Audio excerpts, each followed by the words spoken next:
I remember a phone call to Steve, one of our, sophisticated angels. And I called him and I said, look, I need $50,000. I need $50,000 before Thanksgiving, or I don't know what in the world we're going to do. I think we're going to be done. And he said to me, like, I literally, Corey, like, I remember this phone call like it was yesterday. And he said to me, he goes, Stephen, the worst thing that I could do for you right now is give you more money. And I'm like, what? Steve, that is the craziest thing I've ever heard. We're going broke. We're going to be out of business in 2 weeks. And he said, I have every confidence that you'll get it figured out. Welcome to the Fueling Deals Podcast, the podcast that teaches how to accelerate your business growth through all types of deals. It's time to fuel up, so buckle in with your host, Corey Kupfer. There are only two ways to grow your business: organically through sales and marketing and providing great products and services, and inorganically through deals. Too many companies focus only on the first way, organic growth. Welcome to the podcast, which will help accelerate your growth inorganically. My guests are a huge variety of deal makers and experts on all types of deals who have personal experience that can help you grow, get clear, learn best practices, and avoid mistakes. We discuss everything from large, complex mergers and acquisitions to smaller deals that you can do even without significant capital. My guest today is Stephen Woessner. Since the advent of the commercial internet, Stephen Woessner has collected tens of thousands of data points that give him the ability to identify what he calls the 8 money-draining mistakes. These are things that literally cause a website to leak serious money every day. Stephen teaches companies and organizations how to fix them and how to fix them immediately. Stephen also teaches how to apply what he calls the 8 money-making opportunities. These are things that really matter because they increase financial return on investment in the digital world by 200 to 500% or more in 12 months or less. And all of this can be done without needing technical skills. Stephen is the host of Onward Nation podcast, CEO of Predictive ROI, and a digital marketing authority, speaker, educator, and bestselling author of 2 books. Clients include Cisco, Advisors Excel, Agency Management Institute, a bunch of others. You can read all the details on the show notes. His digital marketing insights have been featured in Inc. magazine, Forbes, Entrepreneur, and the Washington Post. Stephen's practical and tactical training sessions and keynote presentations teach the valuable principle of predicting and then measuring financial return on investment, ROI, before any action has taken. He has also developed a mathematical patent-pending process that can be used to predict the increase in online sales a business can achieve based upon his methods. I am so excited to have Stephen Woessner on the show. Welcome, Stephen.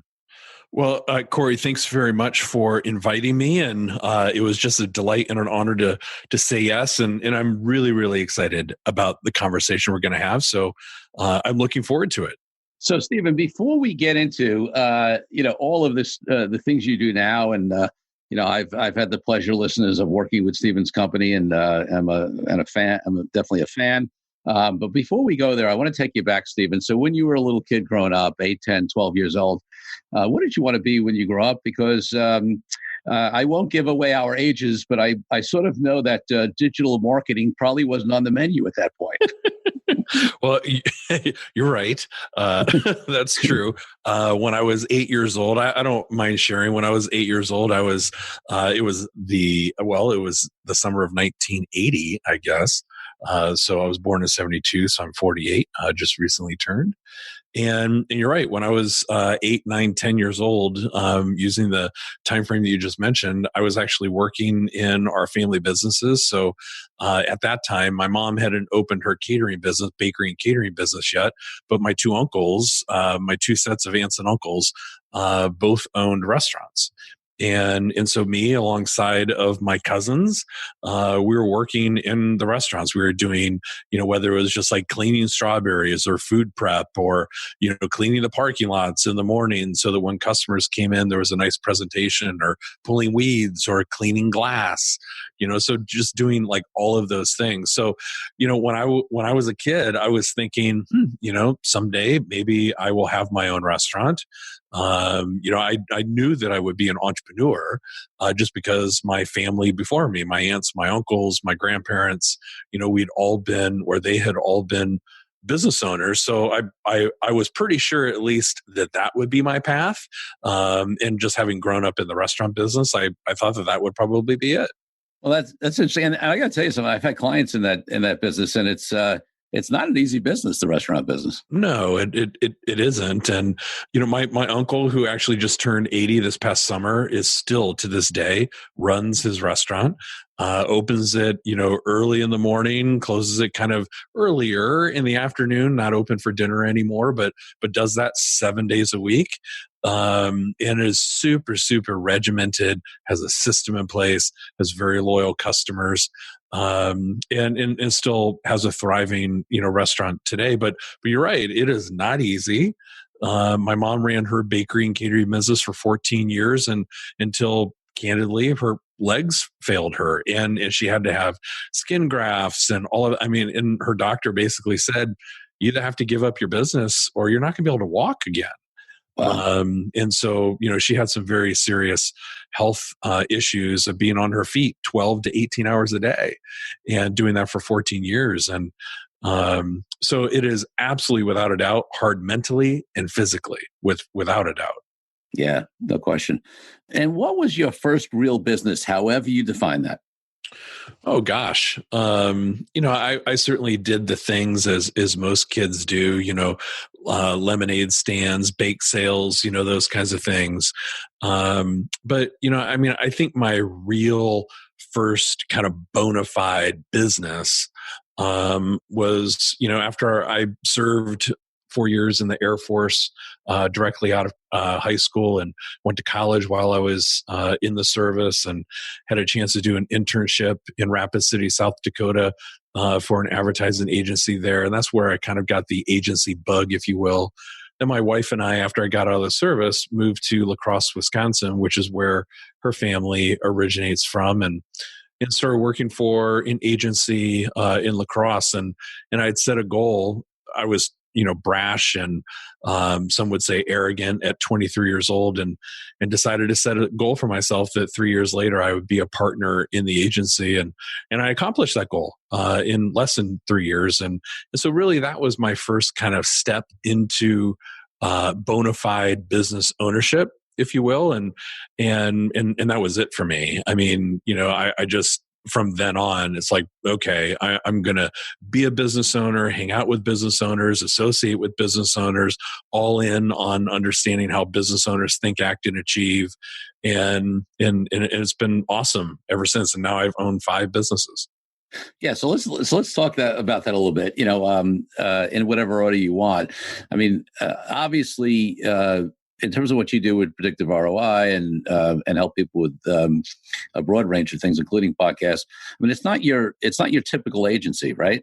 So give us a little bit of exactly what you're doing now, and then we'll go back between now and the prior business to start talking about some deals.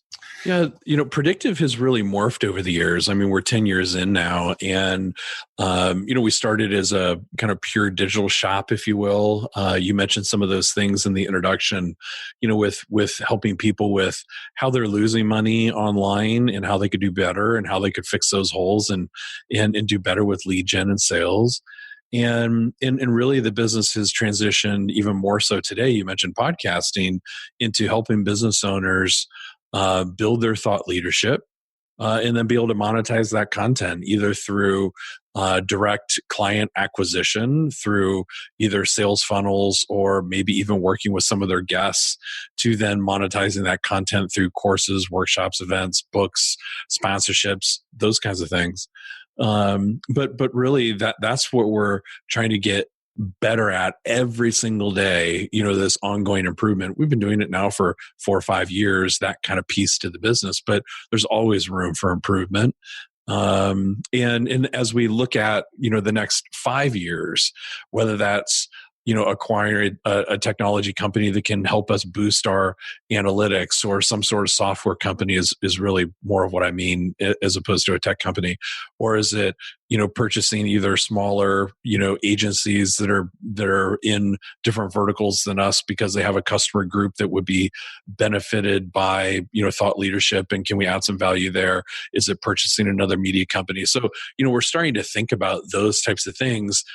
To the point in your intro, can we grow organically? Yes. And we've done that over the last 10 years? Can we grow inorganically through some strategic transactions and partnerships, acquisitions, whatever? I think that is opening up to us and exciting as we think about that. Yeah, so I'd love to, this is a great, obviously you have some deal experience in the past, which we're going to talk about, but let's sort of stay on this point of, because it's a great point. So many businesses are at that point where they're saying, hey, maybe I want to have some deal-driven growth, or grow inorganically, or maybe they're saying, hey, maybe we're doing really well still in organic growth, but how do I grow more quickly? And so, a lot of listeners are in that same position that you're in now. And I'm wondering if you have some thoughts about what's going into sort of that analysis, like that decision on, because, there's always an option to build it yourself. Right. And then, that would be part of your organic growth and, you'd hire people, et cetera.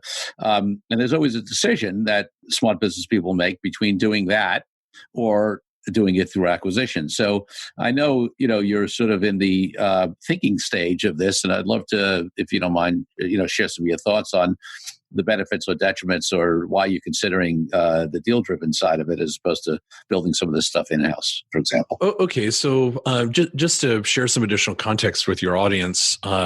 So, in 2020, our business will do about $2 million top line. Our goal in 5 years from now is to go to 10. So obviously there's an $8 million gap there. Can we close that gap through organic business development partnerships? I think that we can, although as you well know, Corey, it's going to be like pushing a boulder up a hill. That's a lot of ground to cover in a relatively short period of time. Through organic growth. And when I think about all of the other ancillary things that we could be doing that would be helpful and valuable to our clients as the client list continues to grow, when I think about those things, I think, well, okay, could we hire some software engineers to build out some data analytics that would be helpful, with metrics on thought leadership and lead gen and so forth? Sure. Does it make sense for us to do that? Are we a software company today? No. And so I think the way that I kind of lean toward that is, well, if we can make a smart acquisition with a company that has essentially fleshed out some of the bugs, on their own, and now they have a more proven model and hopefully a revenue stream that will then help us grow faster. So, I think that's really the trade-off, is that could we get into those businesses, but then be forced to grow those segments of the business organically too? Sure. But that probably doesn't help us with our tighter timeline if we're going to stick to the 5 years.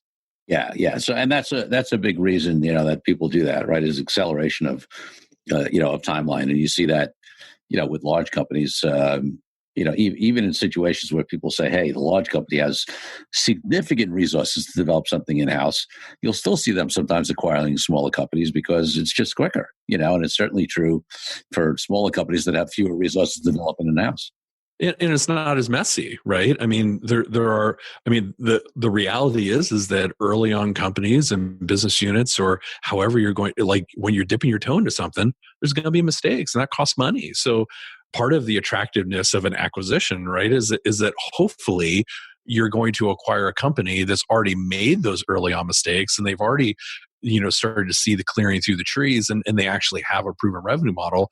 And there's kind of like, all the mistakes have already been made, hopefully, and now you can just add that in. Now, obviously, that's the utopia version of that, and it never runs like that. Well, not often, but that's the whole benefit. Yeah, no question. I think you have, you have other concerns like, integration, of the two businesses, systems, cultures, all that kind of stuff. But you get to jump ahead, and if you do that right, it really makes sense. So, so that's exciting. Just as you think about that, you've had past experience in doing deals with some of your past companies. So why don't I ask sort of a twofold question that you can address it in either way? In terms of what you've learned from the past deals, what you're thinking in terms of these lessons that you're going to apply to your new deals, and also, obviously, in that, let us know a little bit about what you've done in the past. Well, okay. So some context about maybe the biggest deal, or at least it was the biggest deal for us at the time, was for a company that I owned for a brief period of time from 99 to 2001, back when it was really, really cool and awesome to own a .com company. and so I was literally in San Francisco working on a Series A round of financing when the NASDAQ crashed, and went from trying to sell 20% of my business for $7 million to as much as Corey will buy for as little as he'll give me. It was like a fortifiednutrition.com fire sale. And so, the deal that we were trying to make was we agreed to purchase a company in a similar space, not competitive, very complementary. We're in the product sales business, like sports supplements, nutritional supplements, about 2,000 different SKUs. We're an online retailer, none of our own products. And the company that we wanted to acquire was an online personal training business. So we agreed to buy them for $5 million total, $1.25 million in cash, and the remaining balance in, I'm pretty sure it was common stock. It may have been preferred, but I think it was common with some dilution protection after the first round or second round. There was some sort of dilution protection. Anyway, but we didn't have to raise the full 1.25 in cash in like 90 days. But I think it was like we had to raise maybe half within 180 days and the balance in 12 months, something like that. Now, our whole motivation, candidly, for making that acquisition was really twofold. One, because they brought audience and distribution. They had a great e-newsletter list. And it would be a great platform for us to be able to start selling products through to that list. Second is they're an extremely profitable business, and so there was great cash flow and so forth. So all of those are like positive reasons. The third reason that we were trying to do that was because, and this is the mistake, was that we looked at that cash flow of being able to save Fortified Nutrition. Stupid. Because our business model couldn't stand on its own legs. So we thought, well, here's access, here's distribution, here's a great marketing partner, and they're super profitable. Putting these two together will then help save the mothership of Fortified Nutrition, which was silly because that business deserved to go out of business, which was painful. Cost me a lot of money personally. But it was like we were trying to do an acquisition to save the other, which instead of focusing our time and attention on improving that business model and then potentially doing an acquisition from a position of strength. So hopefully I've learned from that mistake. It's interesting. I've seen that many times, and I'm not saying it was right, but at least you were trying to buy a profitable company to save an unprofitable company. I've actually seen people try to have an unprofitable company, try to buy another unprofitable company, thinking that they would combine those two and have some sort of economy of scale and saving on expenses that would, that would have them both be profitable, and that's even more ridiculous. Okay. So as you're going through that scenario, I was thinking, well, has that ever worked? So I'm curious now. Have you ever seen that work? Listen, in theory, there could be so much in cost savings that, that it helps, but I've never really seen it work. I'll tell you where I've seen it work. There's only one scenario that I can think of. Is not actually when if I'm an owner of an unprofitable company and I buy your unprofitable company, I've never really seen that work because it's hard. Listen, usually there's some savings, maybe there's some overlap, you get back office, but that's usually not enough, right, to make up for the unprofitability. The only place I've ever seen that is with an aggregator, or a bigger company that is really buying those companies for their client lists, and so they're buying two unprofitable companies and maybe combining them together. But what they're also bringing is significant expertise. In other words, there's a profitable company ultimately behind it, right? As a parent or a funder or whatever. So they're combining two unprofitable companies, but there's a profitable company involved, and they know that they can leverage it strategically. So, it doesn't. And in the scenario that you did, you're right. I think unless the only scenario I see where a profitable company can buy an unprofitable company is if the strategic benefit, is so high, where the unprofitable company has something that, can really leverage For example, there's an opportunity to triple distribution or something because the profitable company has access to a whole set of customer base that would cause the unprofitable company to expand its business significantly. But that is rare that works. So only occasionally in a profitable and not profitable merger. So. All right, so that's a lesson that you learned, and you're going to apply going forward. So obviously, when you talk about some of these companies that you're looking to acquire, Predictive ROI is obviously profitable, successful, continues to grow, continues to evolve the business model. So that would be a different kind of deal that you're doing. You're not looking to save Predictive by buying your data company or whatever you're going to do in the future. Yes. Yeah. So thankfully, right. Exactly. The scenario would be different. Hopefully being able to, when I say negotiate from a position of strength, certainly not to like try to beat up the company that, we would be acquiring. That's not what I mean, but just from a position of, oh gosh, if we don't get this deal, the company is going to fail, because that's really what the situation was with fortified nutrition. And then eventually when the NASDAQ and the bubble burst and all of that, that is literally what ended up happening, with that business. The margins were just awful. And so, we're just in a completely different position with this company today than 20 some years ago, which is great. And so hopefully we'll be able to find some good partners. Any other things you've seen in terms of your past deal experience that be useful to the audience, or that you're going to use to do better deals in the future? Yeah, I think it comes down to.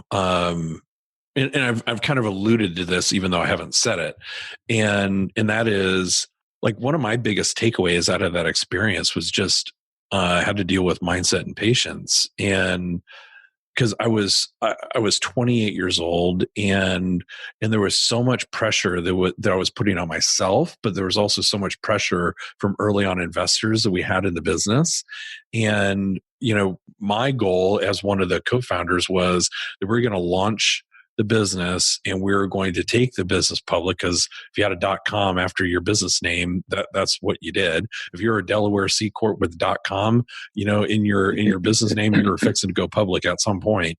Right. And that's what so we set the 5-year time frame. We're going to go public in 5 years. And then we had some investors say, "Hey, Stephen, do you think you could do that in 36 months? I'm like, sure, of course we can, given my depth of experience of taking companies public, which was 0. And then literally had some investors say, "Listen, I know you've got a 36-year IPO value journey there, but could you do it in 18 months?" And I'm like, of course we can, which was obviously ludicrous, right? 5 years to 36 years to 18 months. Right. And again, having no experience, I had absolutely zero business. When I walked into our Ernst & Young auditors one morning and gave them the valuation of $10 million, and we hadn't even sold 1 cent of revenue yet. And they're like, "Yep, that looks pretty good," which is ludicrous. So when I think about like the other big lesson and takeaway for me today is now mindset and patience, and not being susceptible to being hurried into finding a deal, being pressured to do a deal, and all of that, and seeking better counsel. Like there's no way that I would ever go through that process without seeking counsel from people like you and others who have done it before, who understand the landscape and are experts at negotiating. There's no way I would try to do that on my own again. What's really interesting for those, especially for those listeners who may be younger and didn't, weren't around during the 2000, the .com craze, as it was called, and the bubble and the burst. There was that kind of story of pushing a time frame forward. People sort of knew, the professionals knew that it was a frothy time, and they were pushing to get deals done, to have companies go public as quick as possible because the valuations were at absurd numbers, and they knew it was not going to last forever. Now, it burst before. I mean, I had so many companies, and that is exactly what Stephen said. They were Delaware C Corp set up to go public, and they were all rushing to go public, and 98% of them never made it, right? But what's interesting is even when we're not in a time like that, I mean, let's just talk about the concept of investors, right? And I don't know if your investors were friends and family, angels, venture capitalists, how sophisticated they were, but it sounds like they were probably some higher level because of what you said, but you'll tell me.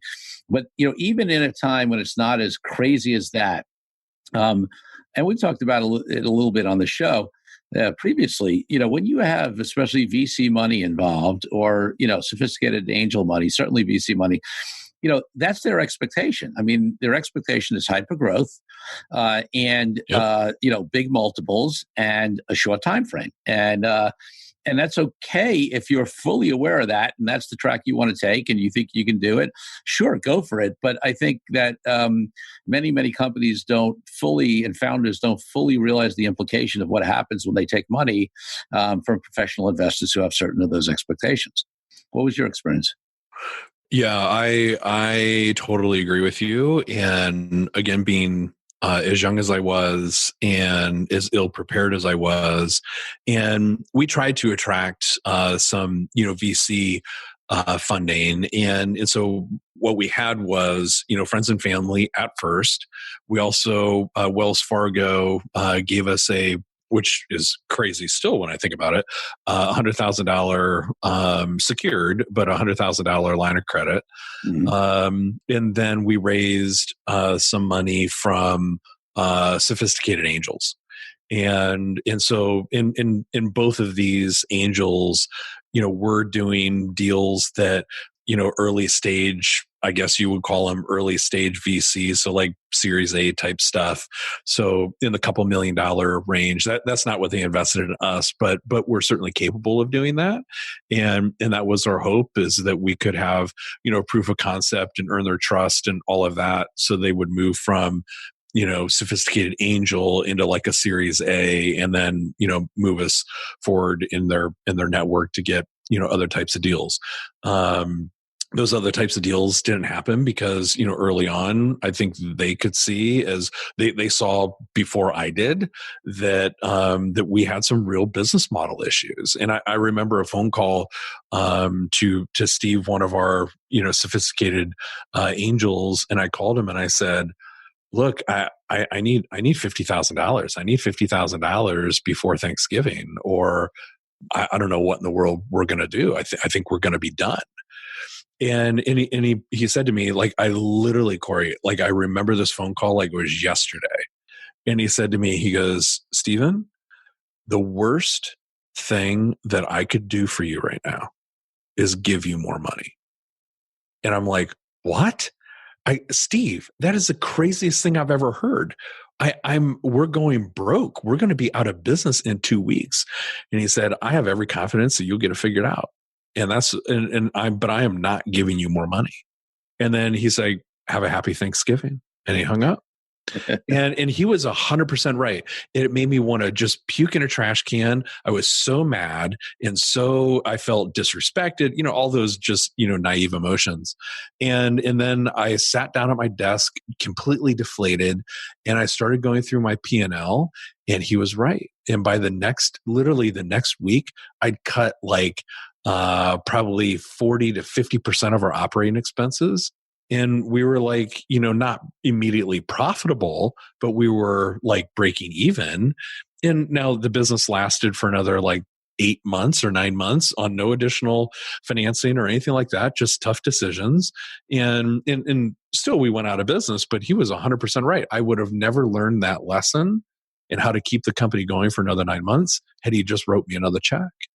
Got it. And how did that affect how you approached future businesses? Were there businesses in between that and Predictive, or was that the one before Predictive? There were. So that was actually so that would have been business number 2, and then Predictive is number 5. So there were 2 in between, and I think I had a much more pragmatic approach. Actually, I just did things a lot smaller. So there were a couple of consulting companies.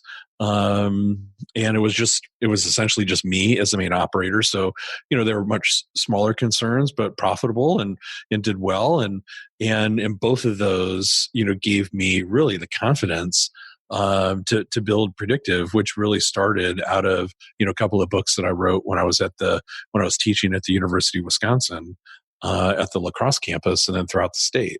So, those couple of consulting companies then moved me into academia, where I stayed for 6 years, but always knew that I was going to be a business owner again and then have that opportunity with Predictive.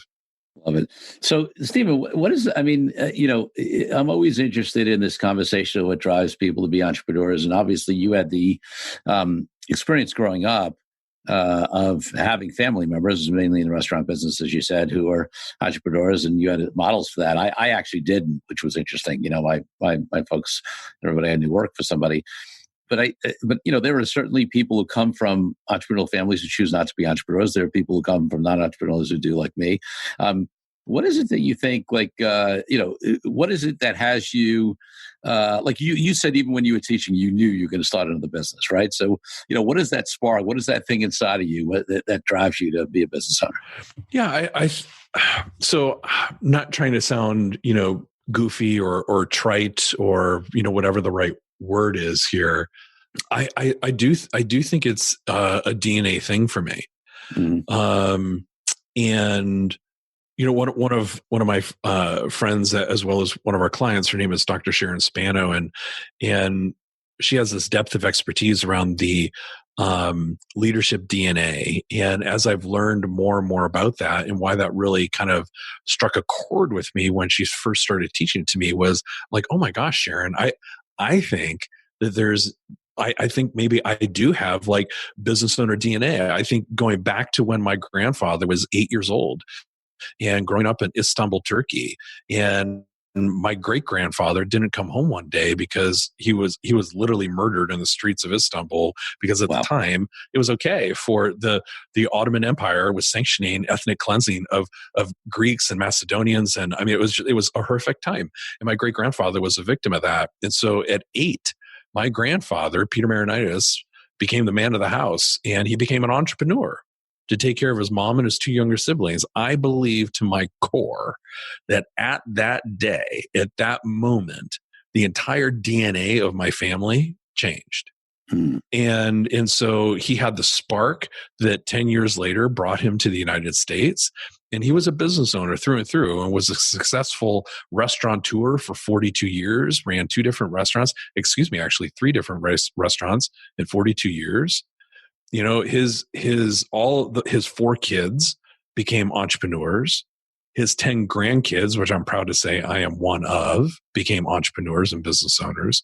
So I literally think that it is a DNA level. And if somebody's like, I'd like to be a business owner someday, they're not going to be. I think that somebody knows if they're going to be a business owner, and do they truly have the drive? Because as you well know, because of your story, what it's like to sleep in your office. What it's like to get through all the blood, sweat, and tears. What the entrepreneurial story is, and it is not for the faint of heart. And you worked your butt off to make it happen, and you did. And I think that those lessons, I'm going to make a guess here, probably still drive you today, because it's part of your story, and you're probably very grateful for it that it happened, but it has also made you the stellar business owner that you are today. And you can't bypass that, in my opinion. We all have that story. No, I agree, and I feel the same way. I think it's I think it's in my DNA as well, and I think I actually had some socialization, against it. Right? Go to school, get a good job, become go to law school, whatever. And I did all that, but from after my first year working for somebody, I knew that wasn't going to last, I mean, so I was just hanging in there. I got the experience I needed to get, and 5 years, 6 years out, 30 years old with no clients, I hung out a shingle, and everybody told me I was crazy, right? But I just was compelled to do it. So, you and I feel the same way. I want to, Stephen mentioned it, and we'll give a proper shout out here. I got to know Dr. Sharon Spano through Stephen here, and she's got a podcast called The Other Side of Potential, which I've listened to. So, and it's great, and talks about some of the things that Stephen talked about. So let's give her a proper shout out here. And then also, while we're talking about podcasts, Stephen has this amazing podcast. It's actually how I first got to sort of know him. As I heard about the podcast, listened to it, and then I was had the pleasure of being a guest on Stephen's podcast as well. But that's called Onward Nation. So definitely check out The Other Side of Potential, Dr. Sharon Spano, and certainly Stephen's podcast, Onward Nation. Tell us a little bit, Stephen, about how you came to launch your podcast, and then how it turned out into a business helping others. Well, I feel like I'm telling you all the bad stories with fortified nutrition, then it led to other positive things, and so as I mentioned, Predictive is 10 years in, but about 5 years in, at the 5-year mark, things were not going awesome. And just being candid with your audience, and I've written about it in books and that kind of stuff, and I'm okay to talk about it. But, my business partner and I had just come back. So about 5 years in, my business partner and I had just come back from meeting with a client out of state, come back from this trip, and ultimately ended up losing that client. And they were a big client of ours. And so here we are, we've got a revenue issue. We are overstaffed. What in the world are we going to do? And so one day in May, I'm sitting at my dining room table looking out at this beautiful Sunday kind of afternoon. My daughter's playing in the neighborhood park with a whole bunch of kids, and everything's great on the outside, but on the inside, I'm just wrenching my hands together. I don't know what I'm going to do. So I fire off this email to my team, and I said, okay, guys, we've owned onwardnation.com for about a year. Didn't know what I'm going to do with it. We're going to launch a daily podcast. I'm going to interview the best business owners I can convince and plead with to be guests on my show. And I'm hoping that somebody's going to listen, and they're going to want to hire us to do their digital marketing. And that was the extent of the strategy. And we're going to do that in 30 days. And we had zero experience with podcasts. And clearly that's not a strategy. It's more of a hope, but that's what we did. And a couple months after, praise God, one of our guests came to me and said, hey, could you do that for me? And I'm like, do what for you? He's like, oh my gosh, seriously, could you build a podcast for me? And it's like, yes, we can. Absolutely, we can do that. And then a couple months after that, he came back to me and said, hey, the show that you built for me is awesome. Onward Nation is awesome. Why aren't you doing this for other people? And I'm like, who would we do this for? He's like, seriously, Stephen, you've interviewed, I don't know, it's probably 150 people at that time. He's like, why don't you loop back to some of your guests and ask them if they'd like to have their own show? I'm like, okay, that sounds awesome. And so I did. And in 6 weeks, we sold $250,000 worth of podcast services. And I'm like, holy bananas. I think we're on to something. And, that was 4 or 5 years ago, and we've never looked back. And now it's not, do we do a lot of podcasts? Yes. We produce probably, 150 episodes a month for, our, client list.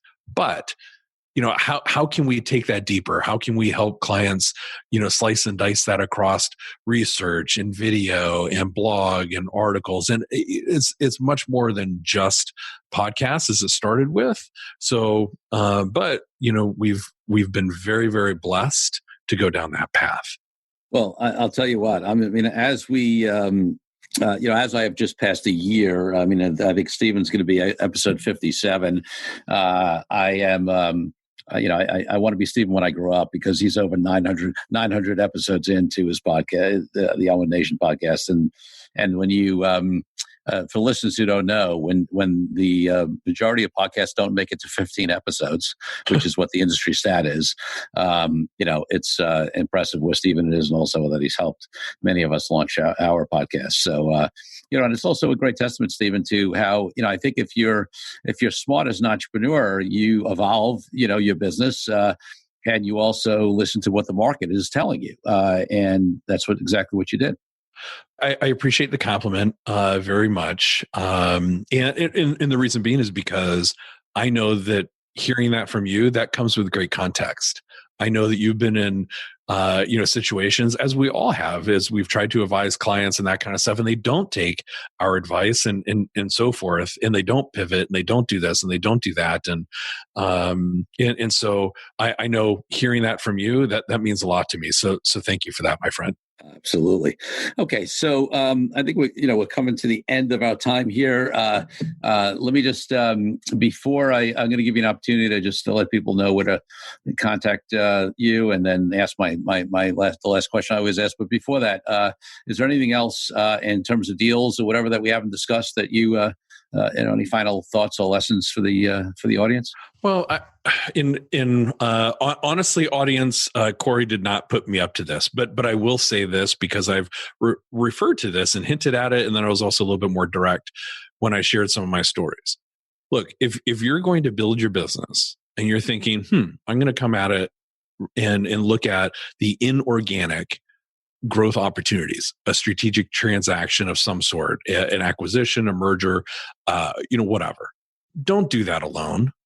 Whether it's you reach out to Corey or somebody else or whatever, get the right expertise on your team. Don't just you and your business partner or you and a banker or whatever. And not that having a banker on your team isn't a smart idea, but reach out to somebody like Corey, have the thoughtful conversation, and know when you're going into that, understand negotiating, understand rounds of dilution, understand culture and integration, and the litany of other things that go on in an M&A type of activity, and have the right experts on your team who have done it dozens and dozens, if not hundreds of times before, so that you don't make the painful mistakes that not only cost you money, but also cost you time and opportunity. So I would urge you, if you're listening to this show because you've got interest in, fueling deals, then make sure that you have the right expertise on your deal team, because it matters. Well, I did not ask you that question for that setup, but I do appreciate it. I believe in what you said. And folks, whether it's me or, another super experienced person in the deal space, on the legal side, on the accounting side, on the investment banking side, all of that. Yes, team is super, super important. Stephen, I know you've given a lot of value to the audience, and people might, I'm sure going to be interested in hearing more from you. What's the best place for them to find out more information about you and Predictive? So predictiveroi.com has, podcast or free resource library. That's where you can find out about us. And then me on LinkedIn. So look me up on LinkedIn, and happy to connect there, and send me any questions or concerns, and happy to answer them. Great. And my final question, Stephen, which I always ask on the podcast, is, as you know, authenticity is a big value of mine. And for me, it's not about external morals or ethics. It's about sort of that internal alignment with your inner truth and what you're here to do, and what your own values are. How does that play into your life, business, how you work with clients? I think it directly applies to us by, well, not only the values that we have as a company, but I think our goal is to, always do the right thing. And realizing that going to make mistakes, nobody's perfect. And I think the key to, client relationships is making sure that your clients know that if there's a problem, that you'll fix it, that you'll always do the right thing, and that you'll never try to pass blame or create excuses or whatever. And that if you make a mistake, you fix it. And even if that happens to cost you some money, you fix it and you do the right thing. So for me, authenticity and trust and honor and respect and all of that ties back to just do the right thing all the time. Stephen, thank you so much for being on the show. You're very welcome. And thanks for the invitation, my friend. It was great to spend time with you. And thank you, Fueling Deals listeners, for tuning in. Remember, there's only one difference between companies that grow inorganically and those that don't. And it's unrelated to size, amount of capital, or any other factor, other than that the owners and executives of companies that do deals make a decision to do deals. And then they take action. It's time to refuel. So until next week, Corey Kupfer signing out. Thank you again for tuning in. Be sure to leave Fueling Deals a rating and review on iTunes and Google. Check out all our episodes at fuelingdeals.com to find out more resources to accelerate your business growth.